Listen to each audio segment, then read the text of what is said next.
Case update అయితే ఇచ్చింది. So అదేంటిదన్నది మనం తెలుసుకునేందుకు ఈ వీడియోలో ప్రయత్నిద్దాం. సో బ్యానర్ హెడ్డింగ్ చూసుకుంటే బీసీ రిజర్వేషన్లపై తెలంగాణ ప్రభుత్వానికి చుక్కెదురు.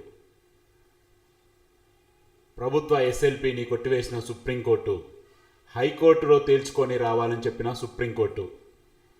సో ఓవరాల్గా మీరు చూస్తే గతంలో తెలంగాణ గ్రూప్ వన్ మీద ఫైల్ అయినటువంటి కేసులు సుప్రీంకోర్టుకు వెళ్తే ఏం జరిగిందో ఇవాళ బీసీ రిజర్వేషన్ మీద కూడా అదే జరిగింది. సో సేమ్ ప్రాసెస్, సేమ్ ప్రొసీజరే జరిగింది.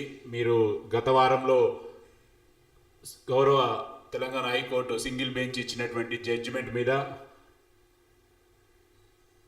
గవర్నమెంట్ డివిజన్ బెంచ్కి వెళ్ళినప్పుడు తాత్కాలిక స్టే ఇచ్చిన తర్వాత గవర్నమెంట్ చకచక అపాయింట్మెంట్ 562 మందికి ఇచ్చిన తర్వాత కొంతమంది అభ్యర్థులు ఆ తాత్కాలిక స్టే మీద సుప్రీంకోర్టుకు వెళ్తే కూడా ఇదే రకమైన తీర్పు ఇచ్చింది.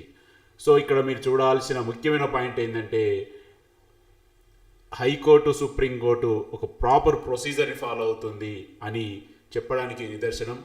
సో ఓవరాల్గా చూసుకుంటే సేమ్ ప్రొసీజర్ గ్రూప్ వన్లో ఏదైతే జరిగిందో ఇప్పుడు బీసీ రిజర్వేషన్లో కూడా గౌరవ సుప్రీంకోర్టు అదే రకమైనటువంటి తీర్పు ఇవ్వడం జరిగింది.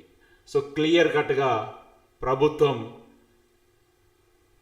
తెలంగాణ హైకోర్టు ఇచ్చినటువంటి తాత్కాలిక స్టే మీద సుప్రీంకోర్టుకు వెళ్ళడం జరిగింది. సుప్రీంకోర్టు క్లియర్ కట్గా ప్రభుత్వ ఎస్ఎల్బిని కొట్టివేసి ఫస్ట్ హైకోర్టులో తేల్చుకొని రావాలని చెప్పారు. అదేవిధంగా హైకోర్టులో తదుపరి విచారణ కొనసాగుతుందని కూడా చెప్పడం జరిగింది. అదేవిధంగా గతంలో తెలంగాణ హైకోర్టు ఇచ్చినటువంటి తీర్పు, అంటే ఏదైతే తాత్కాలిక ఆర్డర్లో ఇచ్చినటువంటి పద్ధతి ఏదైతే ఉందో దాన్ని కంటిన్యూ చేయొచ్చు అని కూడా వీళ్ళు చెప్పారు. తాత్కాలిక ఆర్డర్లో పాత రిజర్వేషన్ తోటి ఎలక్షన్కి వెళ్ళొచ్చు అంటే అది కూడా కంటిన్యూ చేసుకోవచ్చు అని చెప్పారు. సో ఏదేమైనా కానీ ప్రభుత్వం చాలా ప్రతిష్టాత్మకంగా తీసుకున్నటువంటి రిజర్వేషన్కి ఇలా జరగడం చాలా దురదృష్టకరమని చెప్పుకోవాలి. మరి చూడాలి ప్రభుత్వం ఏ విధంగా ముందుకెళ్తుంది అన్నది.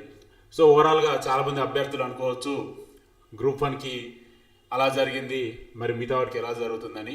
సో జ్యుడిషియరీ ప్రొసీజర్ ఎప్పుడు కూడా చాలా పకడ్బందీగా ఉంటుందని చూపెడతానికి నిదర్శనం అని మనం మాట్లాడుకుంటున్నాం ఈ కేసు. సో ఇది ఫ్రెండ్స్ ప్రస్తుతానికి అప్డేట్. మరొక అప్డేట్లో మళ్ళీ కలుద్దాం. Stay tune.